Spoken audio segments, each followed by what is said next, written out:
मैंने बार बार एलजी साहब को कह दिया इनको वापस लगा लो, तो एलजी साहब को कहिए वापस लगा लें। अगर वो इतनी ही बात मान रहे हैं, मुख्यमंत्री की हर बात सुन। Anti narcotics task force highly professional बंदे हायर कीते ने, चाहे वो लॉ अफसर होण, चाहे वो फोरेंसिक दे होण, चाहे होर जांच दे अधिकारी होण, ते अपनी होणगे इन्हां दे। पंजाब सरकार में है नशे के खिलाफ जीरो टॉलरेंस। पंजाब सरकार का एक और कठोर कदम। शिकायत दर्ज करवाने के लिए मैसेज करें 9779100200 पर। नशे के खिलाफ हमारा साथ दें। सुनते हैं तो मेरी भी ये बात सुन लें कि तुरंत प्रभाव से इन बस मार्शल्स को वापस लगा लिया जाए।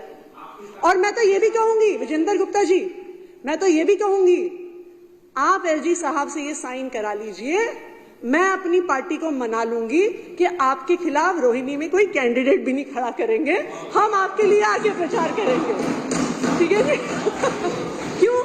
क्योंकि हमारे लिए एक सीट मायने नहीं लगती, हमारे लिए इन बस मार्शल्स की नियुक्ति मायने रखती है, दिल्ली की महिलाओं की सुरक्षा मायने रखती है। तो इसलिए मेरा आपसे आग्रह है कि आप और मैं भी आके प्रचार करूंगी आपके लिए, आप कहिए तो मैं भी आपके लिए प्रचार करूंगी आपके लिए, लेकिन जो 13 नवंबर को, लेकिन मैं इन बस मार्शल्स की दाद देती हूं कि एलजी साहब के ना मानने के बाद भी इन लोगों ने हिम्मत नहीं हारी, नौकरी जाने के बाद भी इन्होंने हिम्मत नहीं हारी, और इन्होंने पिछले 1 साल से लगातार सड़कों पर संघर्ष किया है। मैं इन बस मार्शल्स के जज्बे को सलाम करती हूं, इनकी हिम्मत को सलाम करती हूं।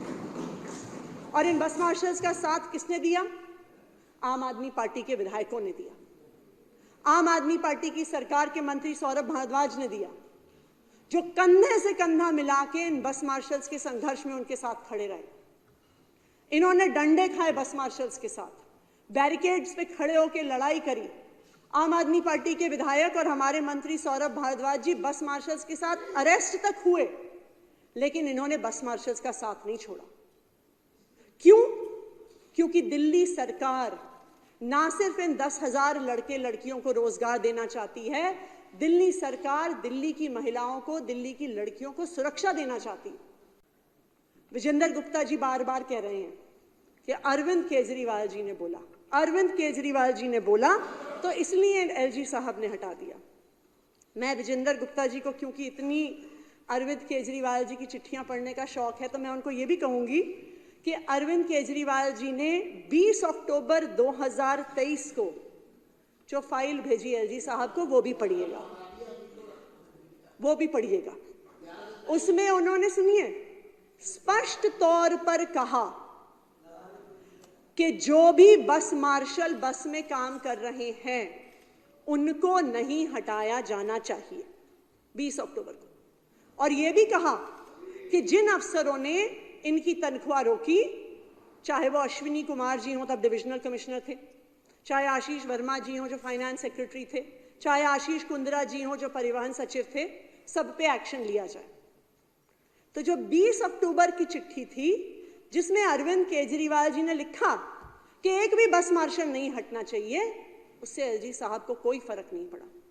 27 अक्टूबर को, क्योंकि तब तक ये बात फैल गई कि ये बस मार्शल को हटाने वाले हैं, अरविंद केजरीवाल जी ने पुनः एलजी साहब को चिट्ठी लिखी कि बस मार्शल्स महिलाओं की सुरक्षा के लिए बहुत जरूरी हैं और ये 10,000 लड़के लड़कियां गरीब परिवारों से आते हैं, इनको ना हटाया जाए। फिर भी एलजी साहब के कान पे कोई जू नहीं रहेंगी। और 1 नवंबर को एलजी साहब के आदेश पर अश्विनी कुमार जी जो डिविजनल कमिश्नर थे, उन्होंने एक ऑर्डर निकाल के सब सिविल डिफेंस वॉलंटियर्स और सब बस मार्शल्स को हटा दिया। मैं रेवेन्यू मिनिस्टर थी उस समय, मैंने उनको तुरंत चिट्ठी लिखी कि अगर आप सीडीवीज को हटा भी रहे हैं, लेकिन जो बस मार्शल के तौर पे काम कर रहे हैं उनको ना हटाया जाए, क्योंकि महिलाएं असुरक्षित हो जाएंगी। उन्होंने मेरा आदेश नहीं माना।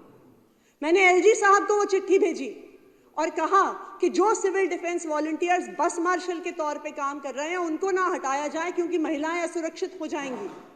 लेकिन एलजी साहब ने मेरी बात भी नहीं मानी।